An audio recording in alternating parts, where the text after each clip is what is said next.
نحمده ونستعينه ونستغفره ونؤمن به ونتوكل عليه ونعوذ بالله من شرور أنفسنا ومن سيئات أعمالنا من يهده الله فلا مضل له ومن يضلله فلا هادي له ونشهد أن لا إله إلا الله وحده لا شريك له ونشهد أن سيدنا ومولانا محمدا عبده ورسوله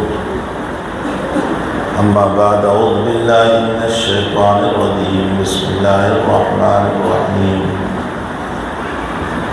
وما هذه الحياة الدنيا إلا لهو ولعب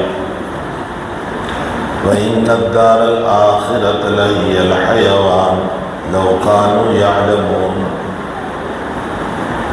صدق الله العظيم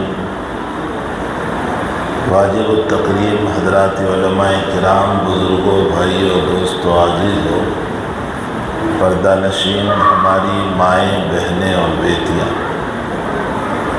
آپ صبح سے مسلسل بیٹھے ہوئے ہیں۔ اللہ تعالیٰ آپ لوگوں کو جزائے خیر عطا فرمائیں کہ آپ دین کی نسبت پر بیٹھے رہیں۔ میری سعادت ہوئی کہ میں اس بستی میں، اس مدرسے میں اللہ تعالیٰ نے مجھے حاضری کا موقع دیا اور انگلی قطع کے شہیدوں میں نام لکھوانے والا مجھے بھی بنایا۔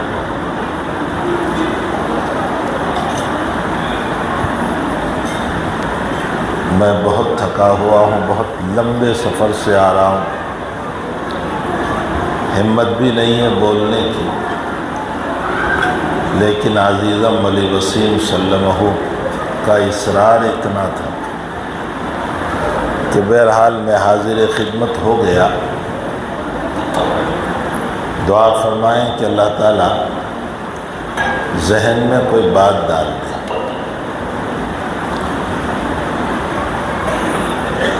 اللہ تعالیٰ نے دو دنیا بنائی ہے،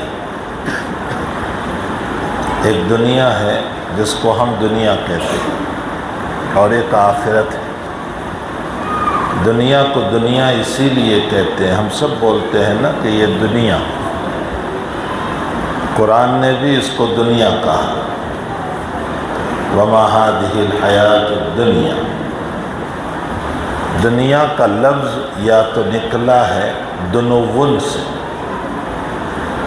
اور دنون کا معنی قریب ہونا،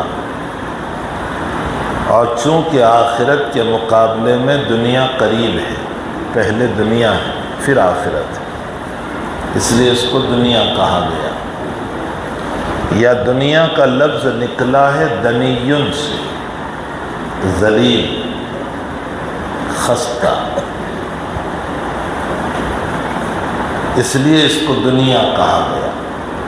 جناب نبی کریم صلی اللہ علیہ وسلم جب معراج میں تشریف لے گئے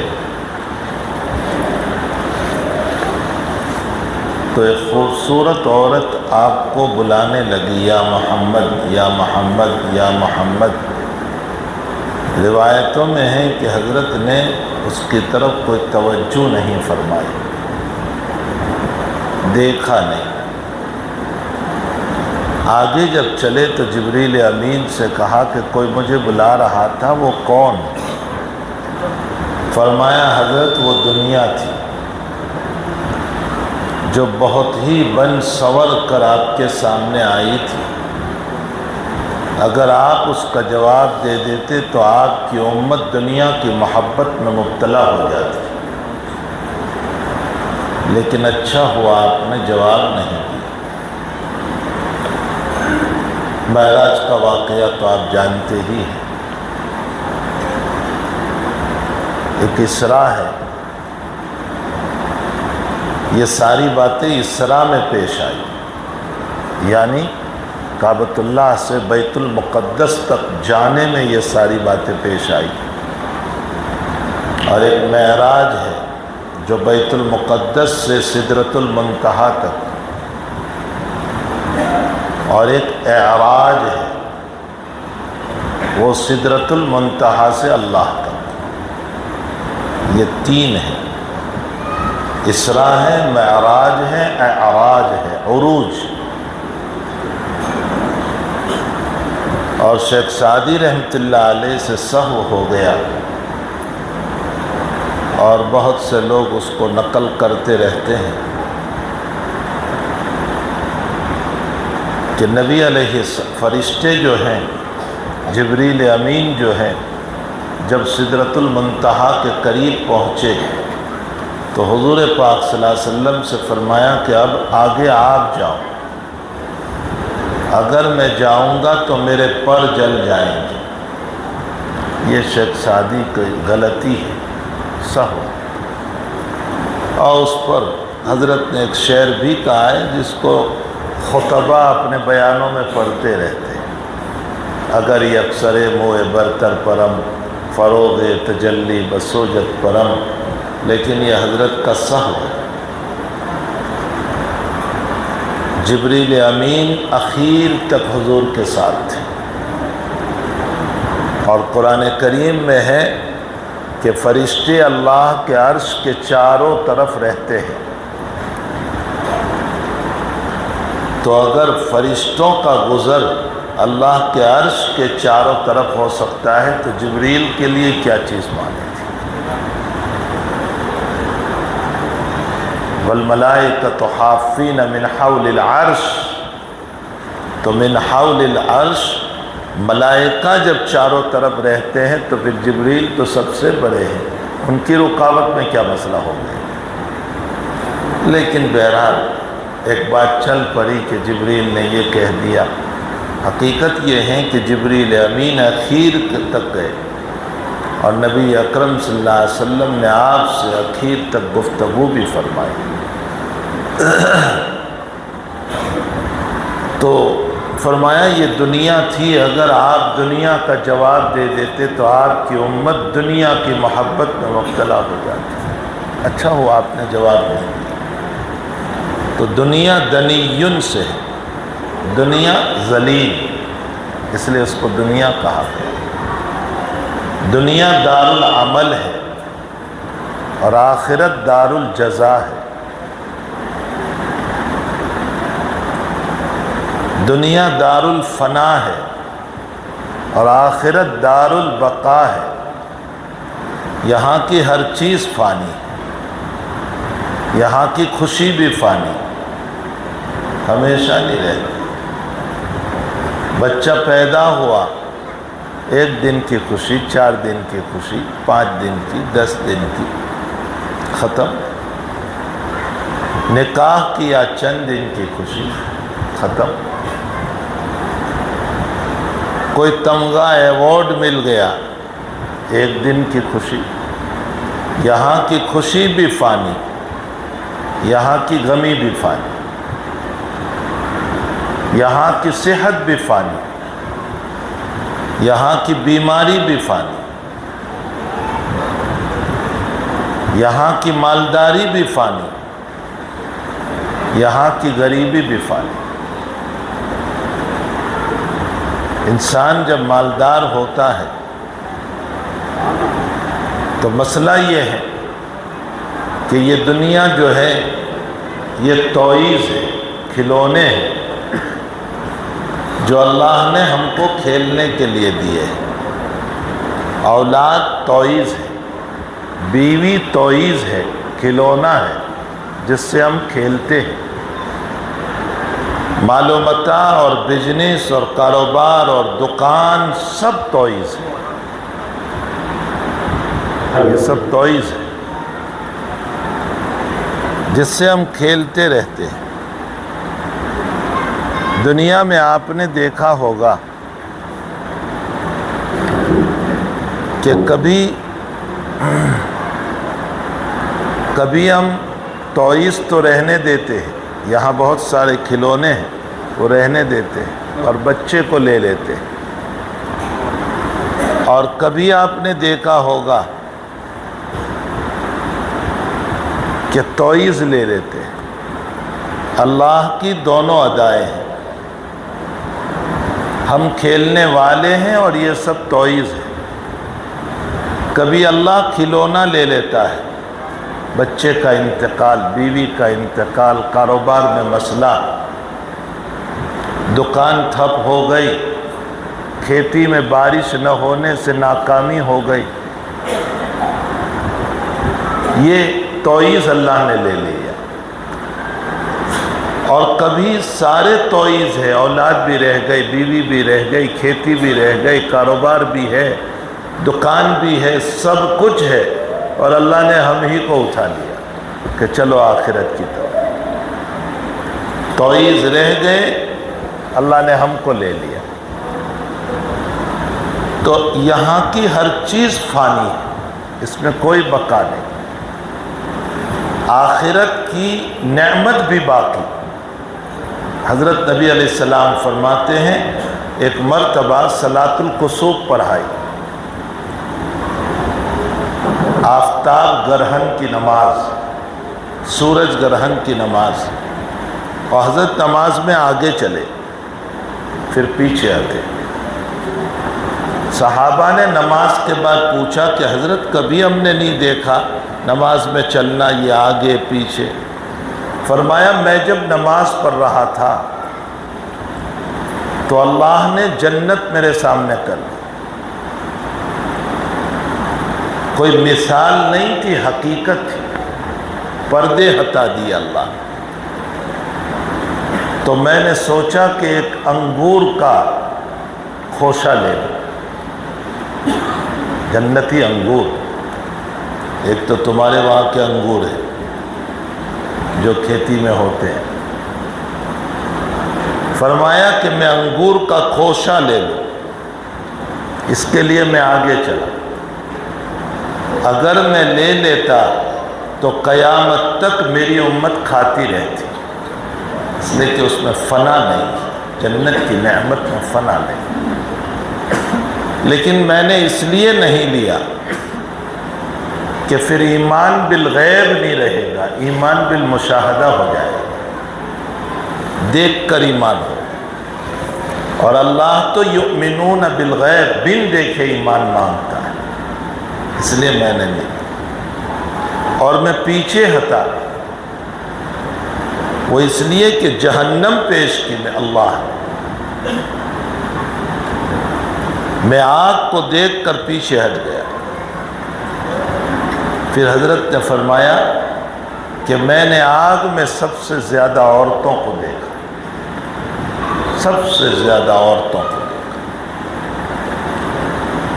تو عورتوں نے پوچھا کہ یا رسول اللہ کیوں عورتیں زیادہ جہنم میں جائیں گی؟ فرمایا تکثرن اللعن وتکفرن العشیر، تم غیبت بہت کرتی ہیں، برائی بہت کرتی ہیں۔ آپ جب دیکھیں دو چار عورتیں ملے گی، غیبت ضرور ہوگی، فطرت ہے اس کی، آپ کتنا ہی روکو لیکن وہ نہیں مانے گی۔ وَتَكْفُرْنَ الْعَشِيرَ، اور شوہر کی نافرمانی بہت کرتی، اور یہ دو گناہ جو ہے تمہیں جہنم میں لے جائے۔ اس لیے عید کے موقع پر حضور پاک صلی اللہ علیہ وسلم نے عورتوں سے فرمایا تصدقن یا معشر النساء فإنی رأیتکن اکثر اہلها النساء، یہ عورتوں تم کثرت سے صدقہ کرو، اس لیے کہ میں نے سب سے زیادہ جہنم میں تمہیں دیکھا۔ صدقہ کرنے کا حکم کیوں دیا؟ روایتوں میں ہے کہ صدقہ بلا کو دور کرتا ہے، اور صدقہ اللہ کے غضب کو دور کرتا ہے۔ الصدقہ تطفئ البلاء عن غضب الرب، اللہ کے غضب کو دور کرتا ہے۔ انسان جب صدقہ کرتا ہے تو اللہ کا غصہ ٹھنڈا ہو جاتا ہے، مصائب سے اللہ بچا لیتا ہے۔ اس لیے فرمایا کثرت سے صدقہ کرو۔ ایک روایت میں فرمایا کہ میری گھر والیوں کو جگاؤ، ایقظوا اہلی، میرے گھر والیوں کو جگاؤ رات میں، تاکہ کچھ تہجد پڑھ کر اللہ سے دعا کرے۔ اس لیے کہ رب قاسیۃ فی الدنیا عاریۃ فی الآخرہ، دنیا میں بہت ساری کپڑے پہننے والی عورتیں اللہ قیامت کے دن جنت کے لباس سے محروم کر دے گا۔ یہ کون عورتیں ہیں؟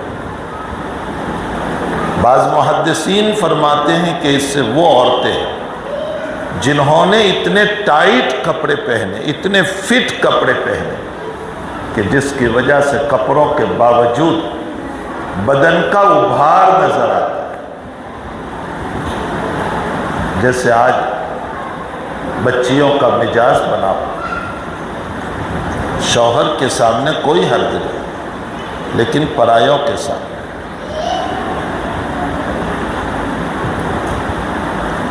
صاحب ظلال القرآن نے ایک نقطہ لکھا ہے، نقطہ ہے، تفسیر نہیں، دلیل نہیں۔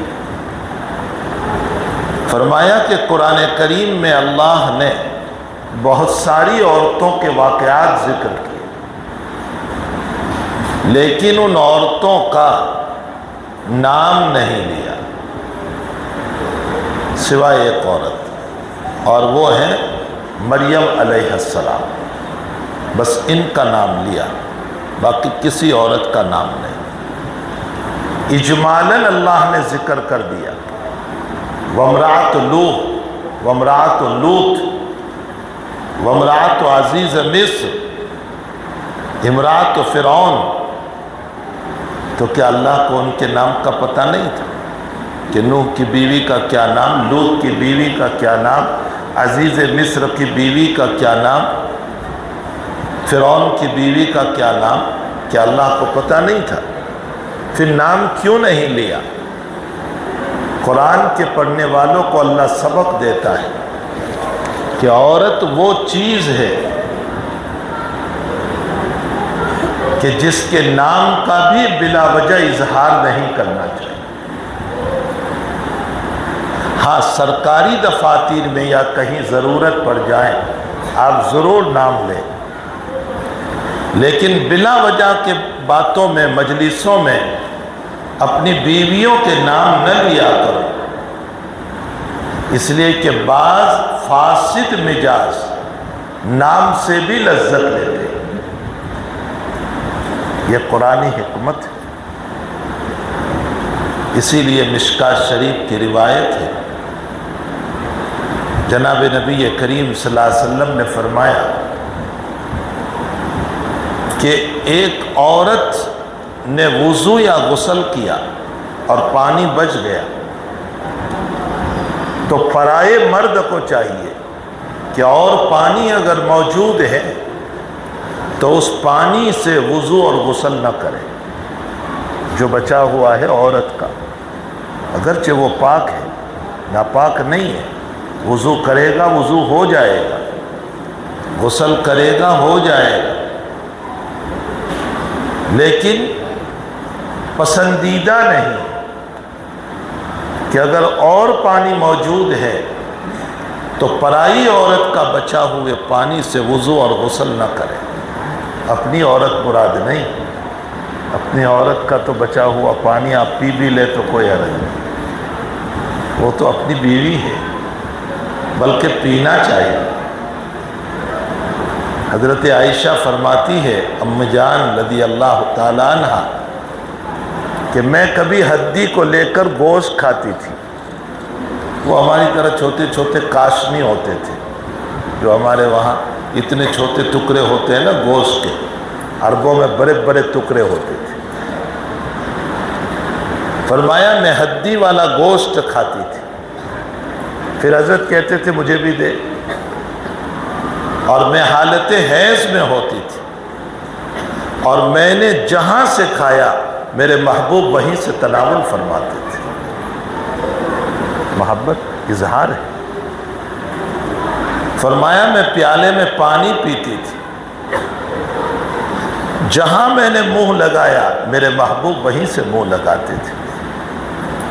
تو اپنی بیوی کا مسئلہ نہیں، وہ تو بچا ہوا ہے تو آپ پی بھی لیں، اور اگر احتیاط کرنے جاؤ گے تو دوسرے دن سے چائے نہیں ملے گی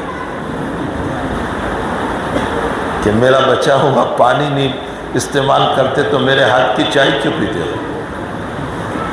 پرائی عورت کا مسئلہ ہے، پرائی عورت کا بچا ہوا پانی نبی اکرم صلی اللہ علیہ وسلم فرماتے ہیں کہ اور پانی موجود ہے تو اس کو استعمال نہ کرو۔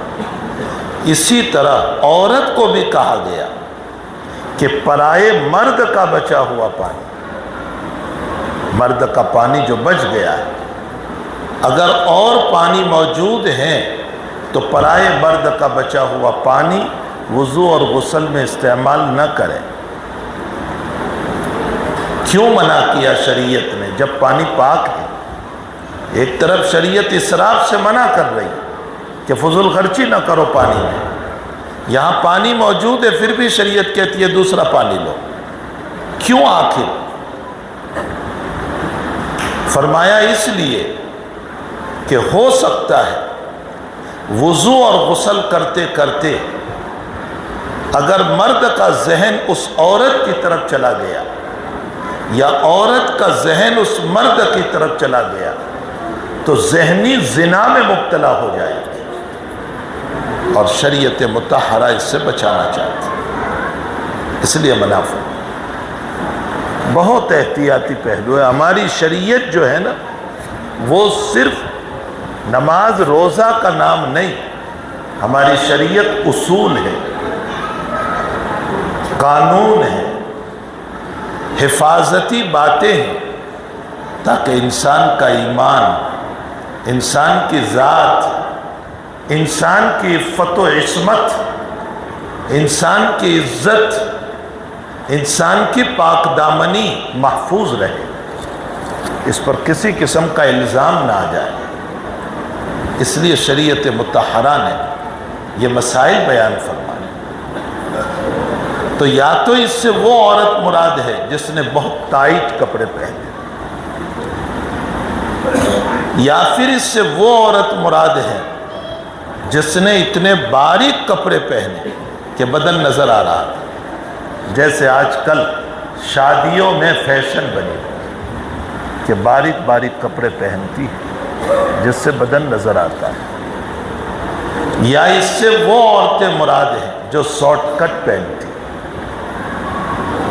عورت کا پورا بدن ستر ہے سوائے ہتھیلی، اور سوائے پاؤں کا نیچے کا حصہ جو ٹخنوں سے نیچے، یہ دو عضو کو چھوڑ کر سر کے بالوں سے لے کر ٹخنوں تک پورا بدن ستر ہے۔ نماز میں اس کا کوئی حصہ بھی کھل گیا، حتیٰ کہ سر کے بال کا چوتھائی حصہ بھی کھل گیا، اور ایک رکن کی ادائیگی تک کھلا رہا تو نماز نہیں ہوگی، ستر کھل گیا۔ لوگ کہتے ہیں تم عورتوں پر ظلم کرتے ہو، اس کو پردے میں رکھتے ہو۔ ہم نے کہا اسلام نے کوئی ظلم نہیں کیا، دنیا کی چیزوں کو باہر رکھا گیا ہے، اور گولڈ اور سونے کو بہت محفوظیت کے ساتھ، ہیرے جواہرات کو بہت محفوظیت کے ساتھ چھوٹے سے باکس میں رکھا جاتا ہے، چھپا کر رکھا جاتا ہے۔ کیوں؟ وہ قیمتی چیز ہے۔ یاد رکھو دنیا کے ہیرے جواہرات یہ گم ہو جائیں تو کوئی حرج نہیں، لیکن عورت اگر گم ہو گئی، اپنے ہاتھوں سے نکل گئی، تو اس کے کوکھ سے اور اس کے پیٹ سے جنم لینے والے پھر وہ گندے اخلاق والے پیدا ہوں۔ اس لیے شریعت نے کہا کہ اس کو محفوظ رکھا جائے۔ ہمارے حضرت مفتی عبدالرحیم صاحب لاجپوری رحمۃ اللہ علیہ، شاید آپ پہچانتے ہو، لوگ مفتی گجرات کہتے تھے، میں کہتا ہوں مفتی ہندوستان تھے۔ میں نے خود ان کانوں سے حضرت مفتی عبدالرحیم صاحب لاجپوری رحمۃ اللہ علیہ سے سنا کہ بیٹی پر بھروسہ ہو سکتا ہے، بیٹی پر بھروسہ نہیں ہو سکتا۔ جملہ کار کیا مطلب؟ گھر کے باہر پیسوں کی پیٹی رکھ دو، اعتماد ہے کوئی نہیں لے گا، لیکن بیٹی گھر سے باہر نکلی اور کسی کی نظر خراب نہ ہو، یہ نہیں ہو سکتا۔ بہت قیمتی جملہ فرمایا، بیٹی پر بھروسہ ہو سکتا ہے، بیٹی پر نہیں۔ تو جو شارٹ کٹ کپڑے پہنتی ہے، اللہ قیامت کے دن جنت کے لباس سے محروم کر دے گا۔ بہرحال دنیا دار الفنا ہے، آخرت دار البقا ہے۔ دنیا دار الغموم ہے، اگر ایمان کے ساتھ چلے گئے تو دنیا آخرت دار السرور ہے، خوشی خوشی، بہت خوشی وہاں۔ جنت میں کوئی غم نہیں۔ ہاں، مومن کو ایک حسرت ضرور ہوگی جنت میں جانے کے بعد بھی، ایک حسرت، اور وہ حسرت یہ ہوگی کہ دنیا میں جو اوقات غفلت میں گزارے اس کا افسوس ہوگا، کاش میں یہ وقت بھی اللہ کی عبادت میں گزار کر آتا تو آج جس مقام پر ہوں جنت میں اس سے اونچا مقام ہو۔ یہ افسوس ضرور ہوگا، لیکن یہ افسوس غم کے درجے میں نہیں ہوگا۔ تو بہرحال میرے بھائیو، حق تعالیٰ جل شانہ نے فرمایا ما هذه الحیات الدنیا الا لہو ولعب، دنیا ایک کھیل اور تماشا ہے۔ صاحب روح المعانی نے لکھا ہے کہ کھیل تماشا جو ہوتا ہے وہ تھوڑی دیر کا ہوتا ہے۔ مثلا یہاں کوئی کھیل بتانے والا آ جائے، یا بہت سی جگہوں پر وہ 2-4 دن کے لیے کچھ اس طرح لوگ آتے ہیں، میلہ لگتا ہے، وہ ٹیمپرری ہوتا ہے، وقتی ہوتا ہے، پھر وہ ختم ہو جاتا ہے۔ فرمایا دنیا بھی اسی طرح ہے کہ ایک نہ ایک دن ختم ہونے والی ہے، اگر ہم نہیں نکلیں گے زبردستی موت سے اللہ نکالے گا، یہاں سے جانا ہی جانا ہے، جانا ہی جانا ہے۔ اگر کوئی مالدار بچ جاتا دنیا میں تو قارون بچتا، اس لیے کہ اس کے خزانے سے متعلق قرآن یہ کہہ رہا ہے کہ اس کی چابیوں کو اٹھانے کے لیے ایک بڑی جماعت کی ضرورت تھی۔ جب چابیاں اٹھانے کے لیے جماعت کی ضرورت تھی تو خزانہ کتنا ہو۔ ان قارون کان من قوم موسیٰ فبغى علیہم وآتیناہ من الکنوز ما ان مفاتحہ لتنوء بالعصبۃ اولي القوہ۔ بہت غرور تھا اس کو، بہت غرور تھا۔ یاد رکھو میرے بھائیوں اور میری بہنوں، گناہ دنیا میں سارے گناہ 2 طرح کے، ایک کا تعلق باہ سے ہے اور ایک کا تعلق جاہ سے۔ جانتے ہو جاہ باہ؟ جاہ کا مطلب ہوتا ہے عہدے، منصب، مقام، تکبر، غرور، عجب، خود پسندی، اپنے آپ کو بڑا سمجھنا، یہ سب جاہ ہے، جاہ۔ اور باہ کا معنی خواہشات۔ یاد رکھو خواہشات والے جتنے گناہ ہیں، باہ والے، اس میں کبھی نہ کبھی انسان کو ندامت ہو ہی جاتی ہے، وہ معافی مانگ لیتا ہے۔ جو خواہشات والے گناہ ہے نا، اس میں کبھی نہ کبھی ندامت ہوتی ہے اس کو، اور وہ اللہ سے توبہ کر لیتا ہے۔ لیکن جاہ کا گناہ ایسا ہے کہ اس میں عموماً انسان کو ندامت نہیں ہوتی، بلکہ وہ اسی پر جمع رہتا ہے، تکبر میں، غرور میں۔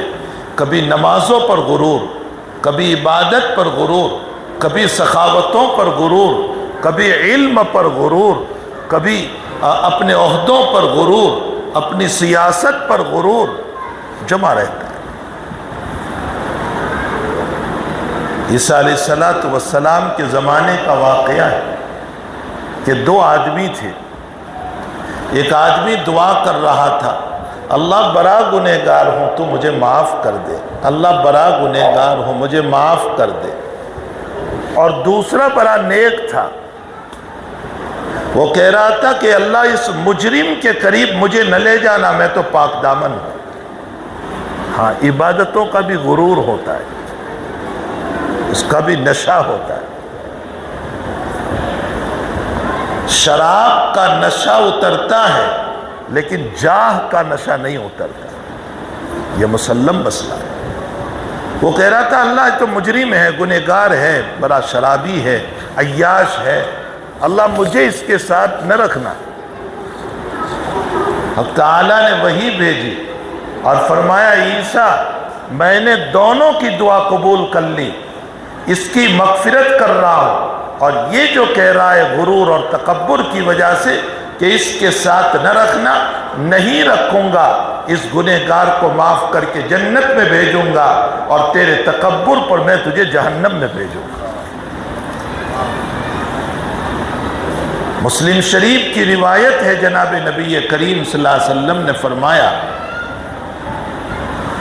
کہ جب انسان اپنی عبادت پر غرور کرتا ہے تو حق تعالیٰ فرماتے ہیں توفیق تو میں نے دی تجھے، اگر میں توفیق نہ دیتا تو تو نماز نہیں پڑھتا، تو روزہ نہ رکھتا، تو سخاوت نہ کرتا، یہ ساری توفیق میری ہے، اور تو اپنی عبادت پہ ناز کر رہا ہے، جا میں نے تیری عبادت کو تیرے منہ پہ ڈال دیا، مجھے ضرورت نہیں ہے۔ اور جب بندہ یہ کہتا ہے اللہ تیرا فضل ہوا میں نے نماز پڑھی، تیرا کرم ہوا میں نے سخاوت کی، تیرے ہی طرف سے اللہ توفیق ہوئی کہ میں نے روزہ رکھا، میں نے زکوٰۃ دی، تو اللہ کہتا ہے میرے بندے چل کر کے تو آیا مسجد تک، تکلیفیں تو نے اٹھائی، وضو تو نے کیا، میٹھی نیند تو نے قربان کی، اور میری طرف منسوب کرتا ہے جا میں تیری اس نماز پر تجھے معاف کر دیتا ہوں۔ جاہ بہت بری چیز ہے، یہ انسان کو ہلاک کر دیتی ہے۔ علم کا جاہ، مجھ سے بڑھ کر عالم کوئی نہیں، میں ہی بہت جانتا ہوں، یہ سب حقیر ہے۔ عمل کا جاہ، مجھ سے بڑھ کر عبادت گزار کوئی نہیں۔ تبلیغ کا جاہ، مجھ سے بڑھ کر مبلغ کوئی نہیں، میں بڑا کام کرنے والا۔ منصبوں کا جاہ، میرا منصب، میرا عہدہ، تو باہ کے جو گناہ ہیں نا خواہشات کے، اس میں ندامت ہو جاتی ہے، وہ معافی مانگ لیتا ہے، لیکن جاہ میں معافی نہیں مانگتا۔ اس کی وجہ کیا ہے؟ حکیم الامت حضرت اقدس تھانوی رحمۃ اللہ علیہ فرماتے ہیں کہ اس کی وجہ یہ ہے کہ جاہ والا جو ہے نا وہ اپنے گناہ کو گناہ ہی نہیں سمجھ رہا ہے، وہ اپنے آپ کو یہی نہیں سمجھ رہا ہے کہ میرا یہ تکبر بھی ہے، میری یہ شان بھی ہے، میری یہ بڑائی بھی ہے، وہ اس کو گناہ ہی نہیں سمجھ رہا ہے۔ اور جب گناہ نہیں سمجھتا تو ندامت بھی نہیں، اور ندامت نہیں تو توبہ بھی نہیں۔ تو دنیا کھیل کود ہے، اور کھیل کود ٹیمپرری اور وقتی ہوتا ہے۔ اللہ تعالیٰ نے فرمایا یہ دنیا بھی ٹیمپرری اور وقتی، تمہیں جانا ہے اس کو چھوڑ کر۔ اگر دولت کے اعتبار سے کوئی بچتا تو قارون بچ جاتا، اور اگر عہدے کے اعتبار سے کوئی بچتا تو فرعون بچ جاتا، اور اگر دین کے اعتبار سے کوئی بچتا تو محمد رسول اللہ صلی اللہ علیہ وسلم کو موت نہ آتی۔ لیکن دیندار کو بھی موت ہے، دنیا دار کو بھی موت ہے، امیر کو بھی ہے، غریب کو بھی ہے، باغی کو بھی ہے، فرما بردار کو بھی ہے۔ ہر ایک کو جانا ہی جانا ہے، جانا ہی جانا ہے۔ لیکن میں ایک دعا خود بھی کرتا ہوں اور لوگوں کو کہتا بھی رہتا ہوں کہ ایک دعا کیا کرو ہمیشہ، اے اللہ آنا تو ہے ہی تیرے پاس، لیکن تو مجرم کی طرح نہ بلانا، جس کے ہاتھ بندھے ہوئے ہو، دھکے مار رہے ہو، اللہ ایسے نہ بلانا، ہمیں ایسے بلانا جیسے ایک مہمان کو بلایا جاتا ہے، جیسے اس کا اکرام ہوتا ہے۔ تم لوگوں نے ابھی جو اکرام کیا، تو مہمان کی طرح بلانا۔ جب موت آئے تو تو کہنا ہم کو ارجعی الی ربک راضیۃ مرضیہ فادخلی فی عبادی وادخلی جنتی، تو ہمیں یہ سنانا تاکہ ہم خوشی خوشی تیری طرف آ جائیں۔ تو دنیا کو اللہ تعالیٰ نے کھیل کود قرار دیا۔ دوسری بات یہ ہے کہ اس کو کھیل کود اس لیے بھی کہا کہ کھیل کود میں جو وقت ضائع ہوتا ہے بعد میں پچھتاوا ہوتا ہے، اسی طرح مومن جب دنیا سے جاتا ہے تو قبر میں اس کو بڑا پچھتاوا ہوتا ہے۔ کافروں کے باب میں تو ہے کہ وہ جہنم میں جب جائیں گے تو اتنا پچھتاوا ہوگا، اتنا پچھتاوا ہوگا، وہ اللہ سے کہیں گے اے اللہ ہمیں دوبارہ دنیا میں بھیج دے، ہم ایمان کے ساتھ آ جائیں گے، نبی کی بات مان لیں گے، اطاعت کریں گے۔ اللہ کہیں گے موقع ختم ہو گیا، اب کچھ نہیں۔ تو بڑا افسوس ہوگا ہمیں، اس لیے اس کو جو ہے کھیل کود سے تعبیر کیا۔ حدیث شریف میں جناب نبی کریم صلی اللہ علیہ وسلم نے فرمایا الدنیا جیفہ وطالبها کلاب، دنیا مردار ہے اور اس کا طلب کرنے والا کتا ہے۔ برا نہ مانیو، حضرت فرماتے وہ کتا ہے۔ اب میں ذرا دنیا کی حقیقت سمجھاؤں، دنیا کہتے ہیں کس کو؟ ورنہ آپ لوگ کہو گے کہ پھر ہم کاروبار چھوڑ دیں، کھیت چھوڑ دیں، مکان نہ بنائیں۔ نہیں نہیں، یہ دنیا نہیں۔ دنیا کس کو کہتے ہیں؟ علامہ رومی رحمۃ اللہ علیہ فرماتے ہیں چست دنیا از خدا غافل بدن، چست دنیا از خدا غافل بدن، نہ کے ماشو نقر او فرزند و زن۔ دنیا کیا ہے؟ سوال کر رہے ہیں، دنیا کیا ہے؟ فرمایا کہ اللہ سے غافل ہونے کا نام دنیا ہے۔ سمجھ میں آیا؟ یہ آگے فرماتے ہیں نہ کے ماشو، کپڑوں کا نام دنیا نہیں، نقرہ پیسوں کا نام دنیا نہیں،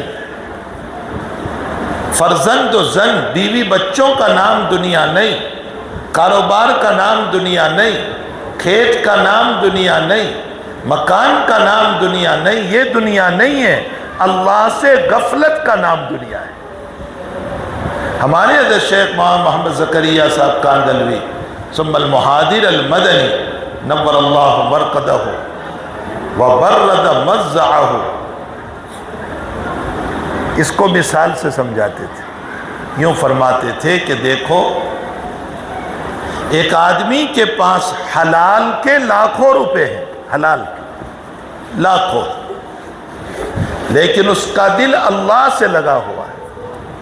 وہ وقت پر عبادت کرتا ہے، نماز پڑھتا ہے، وہ وقت پر زکوٰۃ دیتا ہے، وہ وقت پر حج کرتا ہے، وہ وقت پر روزہ رکھتا ہے، کروڑوں روپے اس کے پاس ہے، لیکن تعلق مع اللہ ہے، یہ پکا دیندار ہے دنیا کے ہوتے ہوئے۔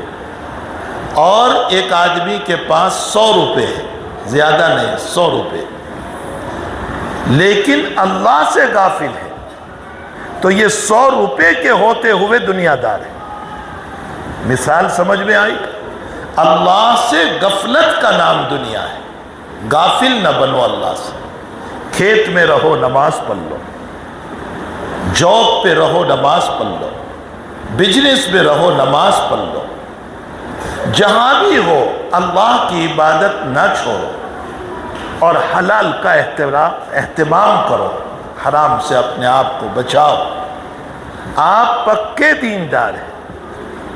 جب یہ بات سمجھ میں آ گئی تو اب سمجھو، نبی اکرم صلی اللہ علیہ وسلم فرماتے ہیں الدنیا جیفا وطالبها کلاب، دنیا مردہ ہے اور اس کا طلب کرنے والا کتا ہے۔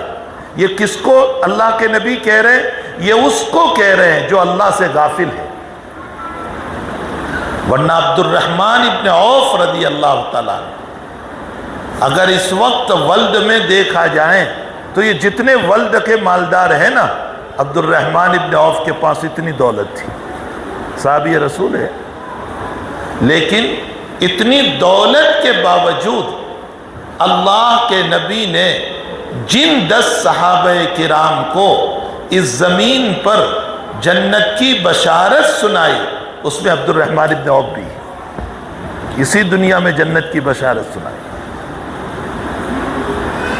حضرت عثمان بن عفان رضی اللہ تعالیٰ وہ مالدار صحابی ہے کہ تبوک کے موقع پر 300 اونٹ سامان سے بھر کر نبی کی خدمت میں پیش کیے اور فرمایا حضرت اور ضرورت ہو تو اور بھی دوں گا۔ اتنے مالدار تھے، لیکن اس مالداری کے باوجود اللہ کے نبی نے فرمایا میرا عثمان جنتی ہے، عشرہ مبشرہ میں سے۔ کیوں؟ دنیا ہوتے ہوئے تعلق مع اللہ تھا۔ تو الدنیا جیفا، دنیا مردہ ہے، وطالبها کلاب، اور اس کے طلب کرنے والے کتے ہیں۔ یہ ان کو کہا گیا ہے جو اللہ سے غافل ہے، ہر ایک کو نہیں کہا گیا، جو اللہ سے غافل ہے۔ نبی علیہ السلام نے کتے سے کیوں مثال دی؟ میں مختصر سمجھاؤں ورنہ اس روایت میں تشریح ہے۔ کتے سے اس لیے مثال دی کہ کتے کی عادت ہے جب اس کو مردہ مل جاتا ہے وہ چپ چاپ کھاتا رہتا ہے، کسی اور کو نہیں بلاتا، زور سے بولتا بھی نہیں کہ کوئی اور شریک نہ ہو جائے، حتیٰ کہ دوسرے کتوں کو بھی نہیں بلاتا۔ فرمایا دنیا کا حریص اور لالچی وہ ایسا انسان ہے کہ جو خود کھاتا رہتا ہے حتیٰ کہ اپنے بھائی کو بھی حقوق سے محروم کر دیتا ہے۔ اس لیے جناب نبی کریم صلی اللہ علیہ وسلم نے وَطَالِبُهَا خلاف فرمایا۔ کتے کی ایک صفت یہ ہے کہ جب اس کو مردہ مل جاتا ہے تو وہ دن بھر کھائے گا، رات میں اس کی پہرہ داری کرے گا، وہاں سے ہٹے گا نہیں۔ فرمایا اسی طرح طالب دنیا کا مسئلہ ہے کہ وہ انسان جو ہے کھاتا رہتا ہے حتیٰ کہ پہرہ داری کرتا ہے کہ دوسروں کے ہاتھوں میں نہ چلا جائے، منان للخیر بنتا ہے۔ ارائیت الذی یکذب بالدین فذلک الذی یدع الیتیم ولا یحض علی طعام المسکین، وہ خود تو نہیں کھلاتے، دوسروں کو ترغیب بھی نہیں دیتے۔ یہ مثال ہے اس کی۔ اس لیے نبی اکرم صلی اللہ علیہ وسلم نے اس کو کتے سے مثال دی۔ تو میرے بھائیو، دنیا بری نہیں ہے بشرطے کہ تعلق مع اللہ کے ساتھ۔ اس لیے کہ اگر دنیا بری ہوتی تو زکوٰۃ کے مسائل کیوں آتے، صدقے کے مسائل کیوں آتے، پھر مسجد کیسے بنتی، پھر مدرسے کیسے چلتے؟ اگر دنیا بری ہوتی تو یہ سب کیسے چلایا جاتا؟ معلوم ہوتا ہے دنیا بری نہیں، تعلق مع اللہ کو چھوڑ کر دنیا کے پیچھے پڑ جانا یہ برا ہے۔ اللہ تعالیٰ اس سے ہم سب کی حفاظت فرمائے۔ حقیقت یہ ہے کہ جس کے پاس دنیا کا مسئلہ ہے وہ اپنی دنیا کی پہرہ داری میں لگا ہوا ہے، اس کی حفاظت میں لگا ہوا ہے۔ اور جو آدمی اللہ کے راستے میں عبادت کرتا ہے اللہ اس کی دنیا کی حفاظت کرتا ہے۔ یہ نظام ہے اللہ تعالیٰ کا۔ اور جو اللہ سے غافل ہو جاتا ہے، من اعرض عن ذکری فإن له معیشة ضنکا ونحشرهم یوم القیامة اعمی وقد کنت بصیرا، فرمایا جو میرے ذکر سے ہٹ جاتا ہے، دور ہو جاتا ہے، میں اس کی روزی تنگ کر دیتا ہوں۔ اللہ کہتا ہے اس کی روزی تنگ کر دیتا ہوں۔ معلوم ہوتا ہے کہ دنیا میں اگر ہم اللہ کے ذکر سے، عبادت سے غافل ہوں گے، اللہ ہماری روزی کو تنگ کر دے گا۔ پھر ہم کہاں جائیں گے؟ عامل صاحب کے پاس۔ عامل صاحب دکان نہیں چلتی، اب عامل صاحب کیا کریں گے؟ 4 تعویذ دیں گے، ایک کو لٹکا دو، ایک کو رکھ دو، ایک کو یہ کرو، 2-4 مرچ دے دیں گے، ایک لیمبو دے دیں گے، اور ایمان ہمارا اسی پر بن جائے گا۔ قرآن کہتا ہے من اعرض عن ذکری فإن له معیشۃ ضنکا، جو میرا نہیں بنے گا میں اس کی روزی تنگ کر دوں گا۔ اب سوال یہ ہوتا ہے کہ پھر کفار نہیں بنے ہیں تو ان کی روزی تنگ کیوں نہیں ہوتی؟ اس کا جواب یہ ہے کہ روزی کے 2 معنی ہیں، ایک ظاہری روزی اور ایک سکون۔ اللہ نے ظاہری روزی تو ان کو بہت دی ہے، لیکن قلبی سکون نصیب نہیں ہے۔ اور مومن کو عبادت کی وجہ سے تھوڑی سی روزی پر اللہ قلبی سکون نصیب کر دیتا ہے۔ اسی لیے لوگ کہتے ہیں کہ مول صاحب عبادت کا بدلہ آخرت میں تو ملے گا، لیکن یہاں تو کیش، چونکہ ہمیں تو سب کیش نظر آتا ہے، تو دنیا میں کیا ملے گا؟ حق تعالیٰ جل شانہ عما نوالہ فرماتے ہیں قرآن کریم میں کہ آخرت میں ثواب ضرور ملے گا جنت کی شکل میں، لیکن دنیا میں بھی میں تمہیں عطا کروں گا۔ اللہ تو دنیا میں کیا دیتا ہے؟ فرمایا الا بذکر اللہ تطمئن القلوب، جو مجھے یاد کرتا ہے میں دنیا میں اس کے دلوں کو سکون سے بھر دیتا ہوں۔ پھر سوکھی روٹی پر بھی نیند خوشی ہو رہی ہے، پھر چادر پر بھی نیند آ جاتی ہے، ہر وقت خوش ہے، اطمینان ہے، تھوڑی سی روزی پر بھی، تھوڑی سی آمدنی پر بھی، تھوڑے سے چھوٹے مکان پر بھی خوش ہے۔ کیوں؟ اللہ بذکر اللہ ہے۔ یہ دنیا میں اللہ تاتکالک دے دیتا ہے کہ تمہارے دلوں کو سکون نصیب کر دیتا ہے، آخرت کا ثواب اپنی جگہ یہ دنیا میں بھی اللہ دیتا ہے۔ تو میرے بھائیوں، ہمیں چاہیے کہ ہم اپنے آپ کو اللہ کی یادوں پر لائیں، عبادت پر لائیں، ذکر پر لائیں، تلاوت پر لائیں، اللہ سے محبت قائم کریں، اس رب سے محبت۔ میں جگہ جگہ ایک بات کہتا ہوں، اللہ خالق سب کا ہے، سب کا خالق، اس نے ساری دنیا کو پیدا کیا، لیکن دوست مسلمانوں کا ہے، سب کا دوست نہیں۔ اللہ ولی الذین آمنوا، اللہ کہتا ہے میں مومنوں کا دوست ہوں۔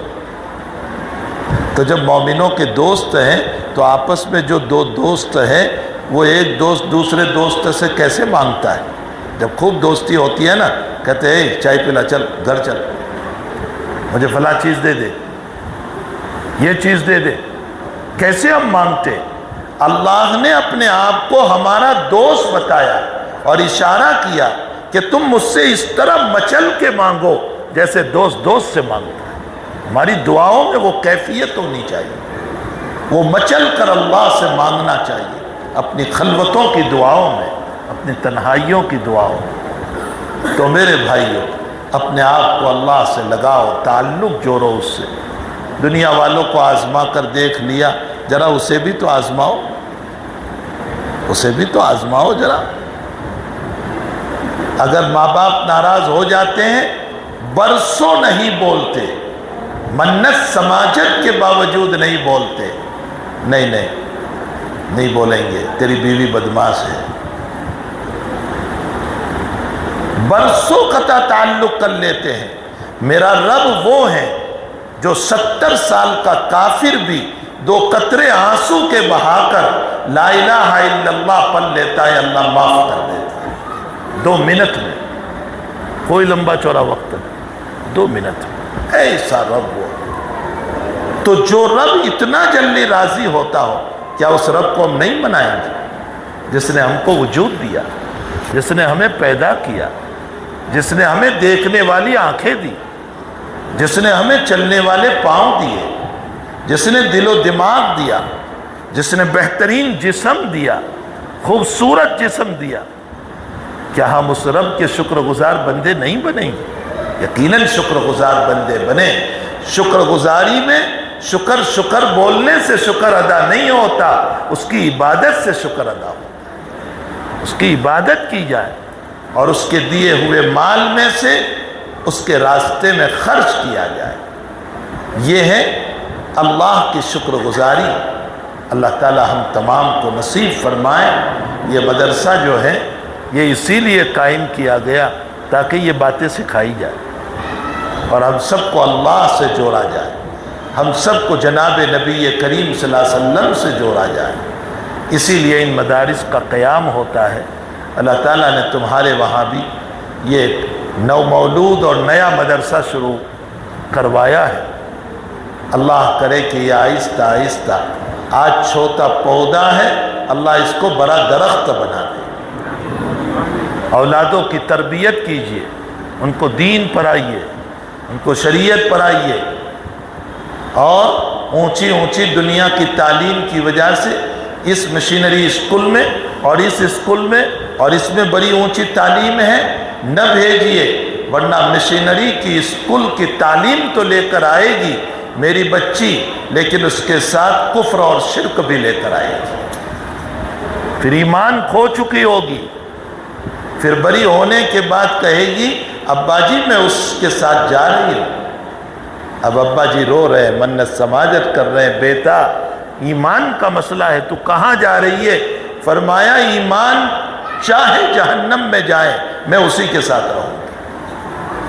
وہ قیامت کی ہولناکی کتنی خطرناک ہوگی جب قیامت میں میری بچی کفر کے ساتھ ہمیشہ جہنم کے مستحق بنے گی۔ اس لیے اپنی اولادوں کی تربیت کیجیے، ان کے ایمان کی حفاظت کی جتنی سبیل اور راستے ہو سکتے ہیں اس کو اپنائیے، اور اپنی اولاد کی میں دنیا کی تعلیم سے منع نہیں کرتا، لیکن دنیا کی تعلیم کو دینی ماحول کے ساتھ دو۔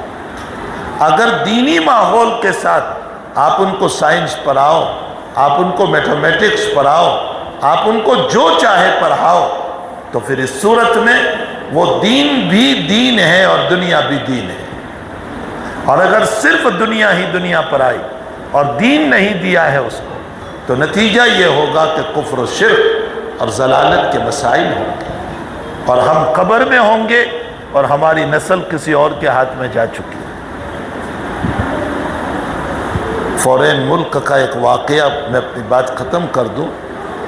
ایک صاحب نے ایک وائٹ پیپل عورت سے نکاح کر لیا تھا، گوری عورت سے نکاح کیا تھا، اس کو مسلمان بنایا تھا، اس سے 3 بچے پیدا ہوئے، ماشاءاللہ اس میں سے 2 بچے حافظ قرآن ہوئے، بہت خوش نصیبی کی بات تھی۔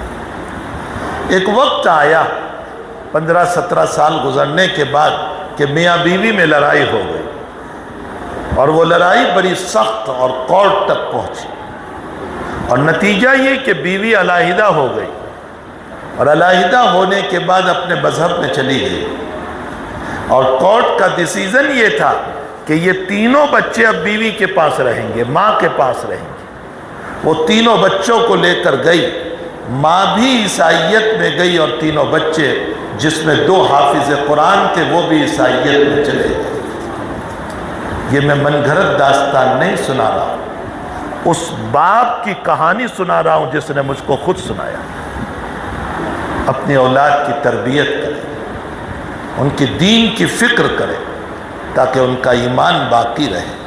اللہ تعالیٰ اس مدرسے کو دین دوگنی رات چوگنی ترقیوں سے مالا مال فرمائیں۔ حق تعالیٰ آپ تمام لوگوں کی حفاظت فرمائیں۔ اللہ آپ کے کاروبار میں، کھیتیوں میں بہت برکتیں عطا فرمائیں۔ اللہ ہم سب کی اولادوں کی پوری حفاظت فرمائیں۔ وصلی اللہ علی النبی الکریم برحمتک یا ارحم الراحمین۔